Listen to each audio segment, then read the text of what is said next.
Doctor, আমার চোখের সামনে তো শুধু অন্ধকার। আমি তো কিছু দেখতে পাচ্ছি না ডক্টর, শুধু অন্ধকার দেখছি।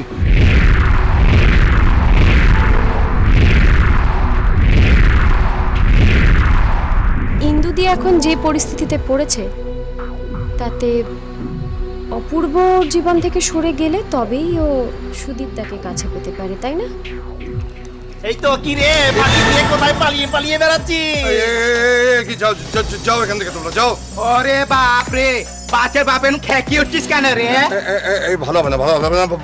বাচ্চার বাপ কি ফাজলামি হচ্ছে, সরো। কই রে চামিলিয়ে, বেলা তোরা নিচে ফুটে যাচ্ছে। দেখো ফাজলামি করো না আমার সঙ্গে, ভালো করো। ভালো হবে না বলছি, সরো সরো আমাকে। জম কাশনারে রতিন, ভালোই ভালোই হাজার বিশেক ছাড়। হাজার বিজে কচি বাচ্চার বুড়ো বাপ কি কি কি বিছের নিচে হলে ছাড়বো না। কি রে? না হবে না তো বিছের নিচে, বাজারে থেকে খিচে। বলতে বল, কথা বলবেন আমি বলে দিচ্ছি। আমাকে যেতে দাও, আমাকে যেতে দাও এখান থেকে। সরো সরো সরো সরো সরো সরো সরো। হলি যে বাচ্চার বাপ, বুড়ো বয়সের বাপ।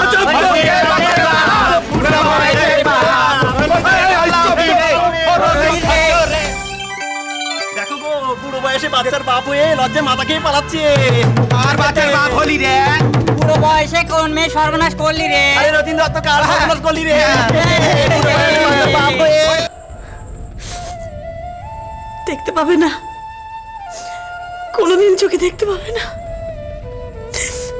পৃথিবীর সব আলো ওর কাছে নিভে গেছে, সবকিছু অন্ধকার হয়ে গেছে।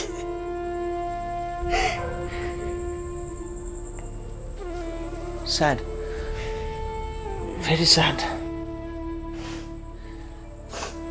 জানো তো অপূর্ব, যখন ডাক্তারবাবু সুদীপের চোখের ব্যান্ডেজটা খুলছেন, আমি আর ললিতা তো খুব টেনশনে সামনে দাঁড়িয়ে আছি। সুদীপের মুখে কোনো টেনশন নেই, ও কি কনফিডেন্ট ছিল জানো তো। ভেবেছিল অপারেশন এত সাকসেসফুল হয়েছে, ও দৃষ্টি নিশ্চয়ই ফিরে আসবে আর চোখ খুলেও আমাকে দেখবে। তারপর যখন ব্যান্ডেজটা খুললো, তখন ওর চোখ দুটো সারা ঘরে আমাকে খুঁজে বেড়ালো। আর না দেখতে পেয়ে চিৎকার করে বলে উঠলো, জানো কি? বললো, ইন্দু, আর কোনোদিনও তোমাকে দেখা হলো না।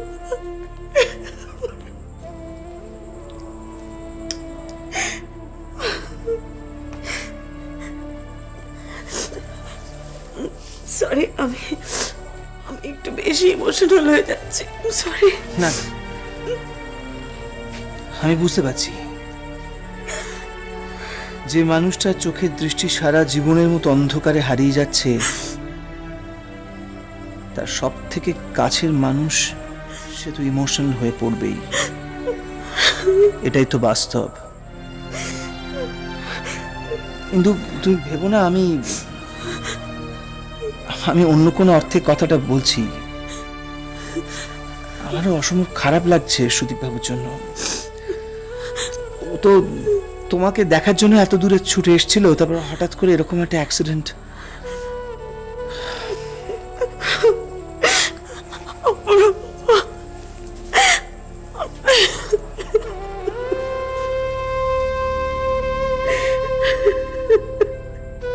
কিন্তু সুদীপ তোমার জীবনের প্রথম ভালোবাসা, আর সেই ভালোবাসার শিকড় তোমার অজান্তেই তোমার মনের গভীরে তার জায়গা পাকা করে নিয়েছে। সুদীপের আজ তোমাকেই খুব দরকার, তোমাকেই। আমি তো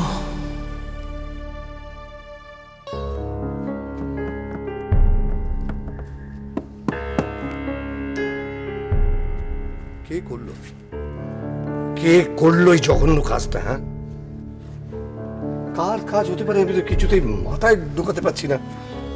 এত বড় সাহস যে রতিন দত্তর পেছনে ওদের দলকে লেলিয়ে দিল, রাস্তার মধ্যে আমাকে তাড়াতো করলো, এমনকি অপমান পর্যন্ত করে বসলো। আমি আমার হাত পা সমস্ত ঠান্ডা হয়ে গিয়েছিল। কার কাজ হতে পারে আমি কিছুতেই মাথায় আনতে। আচ্ছা, পুণ্ডরীকাক্ষের কাজ তো পুণ্ডরীকাক্ষ না না না না, না। ওর এতখানি সাহস হবে না না রতীন দত্তর পেছনে আমার পেছনে ওই দলটাকে লেলিয়ে দিতে। কারণ ও জানে একবার যদি আমি জানতে পারি যে কাজ ওর, তাহলে আমার কাছে ভবিষ্যতের জীবনে হাত পাততে পারবে না। ও করে তাহলে কার কাজ?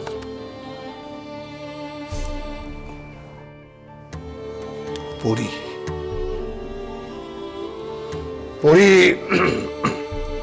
ও যা জঘন্য নোংরা মেয়ে না, ওর পক্ষে কোনো কাজ করাটাই অস্বাভাবিক নয়। ওই করেছে এই কাজ। দেখাচ্ছি ওকে।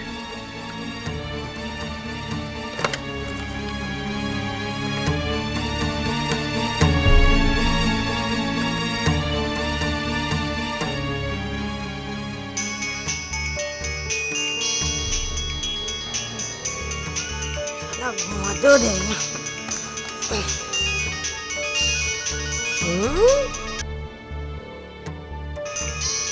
কচি শুয়োরটা কেন ফোন করলো?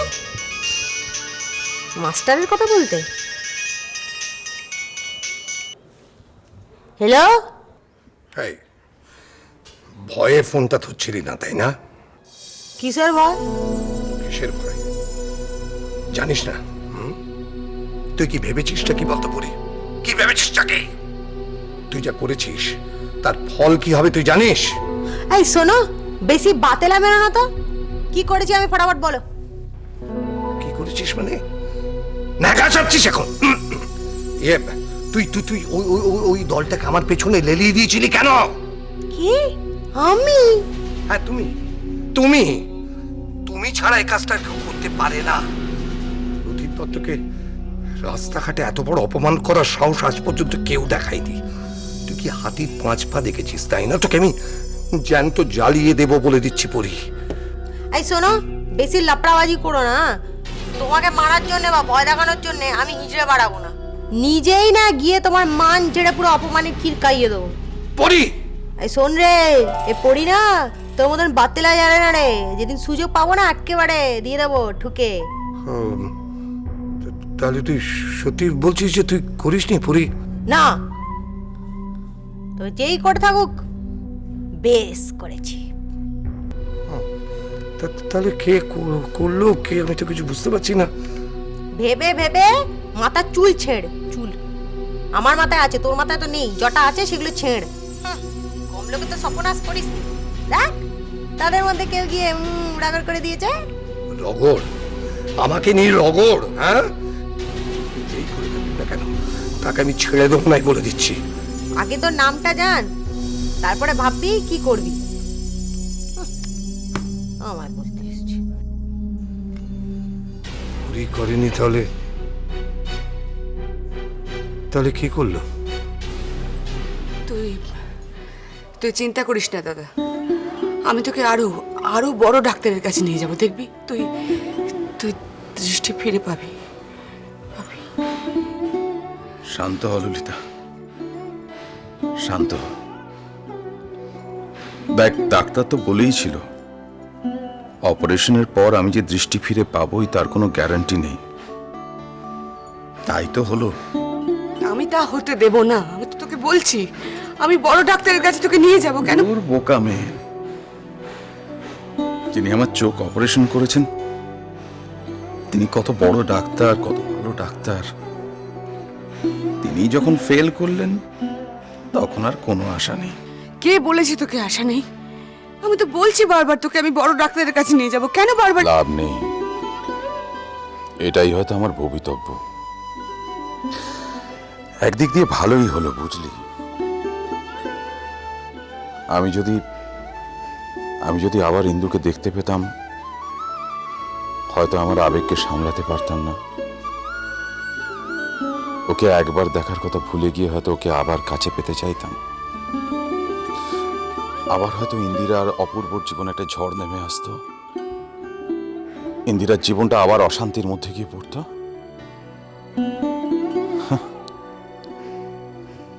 তার চেয়ে এটাই বোধহয় ভালো হলো রে। আমি আমার অন্ধকার জীবনে আবার নতুন করে বাঁচার চেষ্টা করব। না, আমার দাদা অন্ধকার পৃথিবীতে বাঁচবে না, আমার দাদা আলোর পৃথিবীতে বাঁচবে। দেখিস। বোকা মেয়ে, তুই তো আমার আলো রে। পারবি না তোর দাদার ভার নিতে? হ্যাঁ, তোকে যে বলেছিলাম তোর জন্যই আমি ফিরে এসেছি, সেটা কত বড় সত্যি সেটা এবার মানবি তো? তোকে ছেড়ে আমার আর কোথাও যাবার উপায় রইল না, দেখলি তো? অন্ধ দাদাকে ছেড়ে তুই এবার চলে যাবি না তোরে? ললিতা, হ্যাঁ কি রে, আমার কথার উত্তর দিচ্ছিস না কেন? আমাকে আশ্রয় দিবি না তোর কাছে?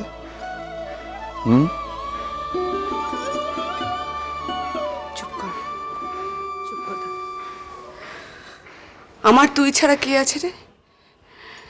আমি কাকে নিয়ে থাকবো? তুই তো আমার কাছেই থাকবি। তবে তোর চোখ আমি ভালো করবই, দেখিস। ললিতা, তুই শুধু আমার কাছে থাকিস, আমার আর কিছু চাই না রে। আমার আর কিচ্ছু চাই না, আমার আর কিচ্ছু চাই না।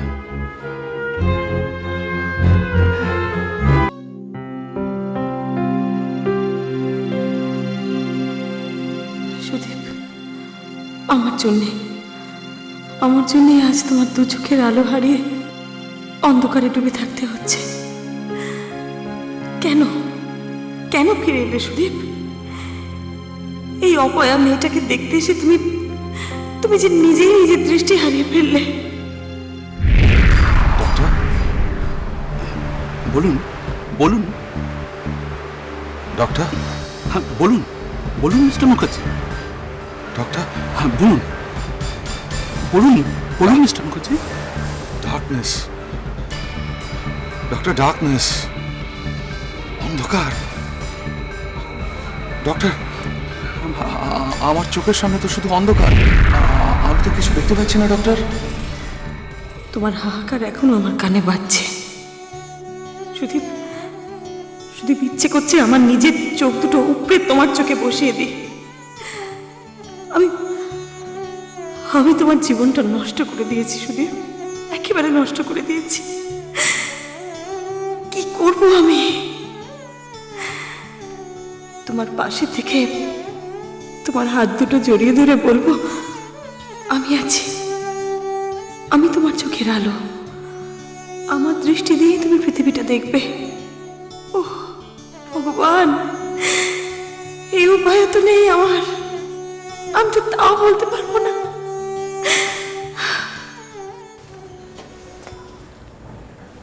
ইন্দুদি,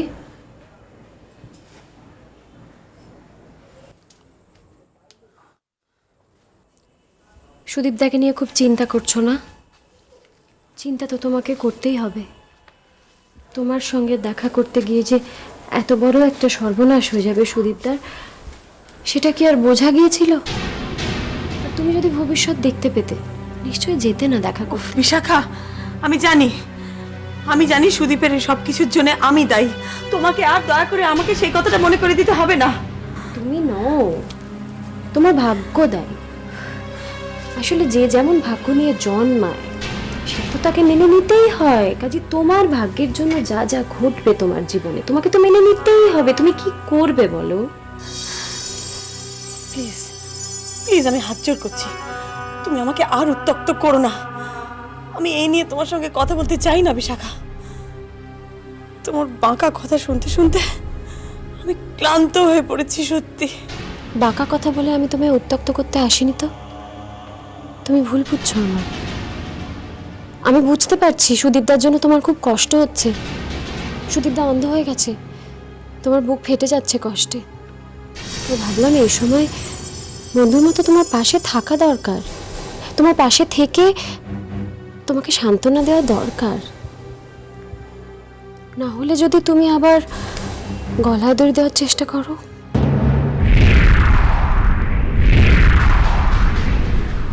বিশাখা, বারবার তো আমি তোমায় বাঁচাতে পারবো না।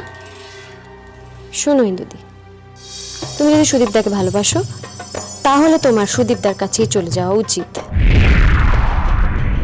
অপূর্বর সঙ্গে তো বেশ কয়েকটা দিন কাটালে, কিন্তু সুদীপদার তো তুমি ছাড়া আর কোনো অবলম্বনই নেই। ওই মানুষটাকে আর অসহায় অবস্থায় থাকতে দিও না। অগ্নি সাক্ষী করে তোমাদের দুজনের বিয়ে হয়েছিল। তোমাদের দুজনের 7 পাকের বন্ধন এখনো আছে, ভাঙেনি। এই বন্ধন, এই সত্যিটাকে তুমি মিথ্যে করতে চাইছো। কে জানে, সেই জন্যই হয়তো এত বিপর্যয় ঘটছে তোমার জীবনে। সুদীপদার কাছে তুমি চলে যাও, তাহলে দেখবে তোমার মন্দ ভাগ্য ভালো হয়ে যাবে, তুমি সুখী হবে।